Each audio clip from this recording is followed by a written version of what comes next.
2017 সালে তৎকালীন হাসিনা সরকারের মদদে দখল করা হয় শরিয়া ভিত্তিক কয়েকটি ব্যাংক। দখলের পর নানা অনিয়ম করে চালানো হয় লুটপাট। সে সময়ের অনিয়ম দুর্নীতির জেরে এখন দুর্বল হয়ে পড়েছে বেশ কিছু ব্যাংক। বাধ্য হয়েই অন্তর্বর্তী সরকার এখন শরিয়া ভিত্তিক 5 ব্যাংককে একীভূতকরণের উদ্যোগ নিয়েছে। ইতিমধ্যে উপদেষ্টা পরিষদে অনুমোদন হয়েছে নতুন ব্যাংক গঠনের। কেন্দ্রীয় ব্যাংকের একটি সূত্র জানিয়েছে, নবগঠিত ব্যাংকের নাম হতে পারে সম্মিলিত ইসলামিক ব্যাংক। শিগগিরই অর্থ মন্ত্রণালয় থেকে বাংলাদেশ ব্যাংকের কাছে এই ব্যাংকের লাইসেন্সের আবেদন করা হবে।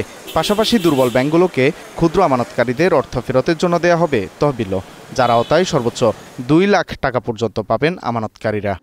যার 3 লাখ টাকা আছে বা 2 লাখ টাকা আছে সে 2 লাখ টাকাই পেয়ে গেল, আর যার 10 কোটি টাকা আছে সে 2 লাখ টাকা পেল। মানে মনে হচ্ছে আপাত দৃষ্টিতে যে সমতা রক্ষা পেল না, কিন্তু আইনে যেহেতু বাধা আছে, কাউকে 2 লাখ টাকার বেশি দেওয়া যাবে না। অতএব যার 2 লাখ টাকা ডিপোজিটে আছে তার জন্য যে আইন প্রযোজ্য হবে, 10 কোটি টাকার ব্যক্তিগত তহবিল যারা আছে তার ক্ষেত্রে একই প্রযোজ্য হবে। খাত বিশ্লেষকরা বলছেন, আমানতকারীদের স্বার্থ উদ্ধারে সরকার যেই তহবিল দিচ্ছে তার সঠিক ব্যবহার নিশ্চিত করতে হবে। অন্যথায় জবাবদিহিতা না থাকলে পূরণ হবে না নতুন ব্যাংক গঠনের লক্ষ্য।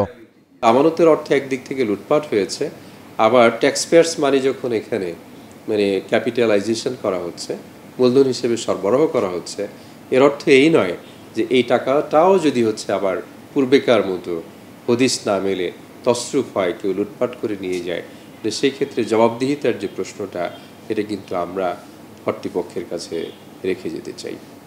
সম্মিলিত ইসলামিক ব্যাংকের অনুমোদিত মূলধন 40,000 কোটি টাকা, আর পরিশোধিত মূলধন 35,000 কোটি টাকার 20,000 কোটি টাকা দেবে সরকার।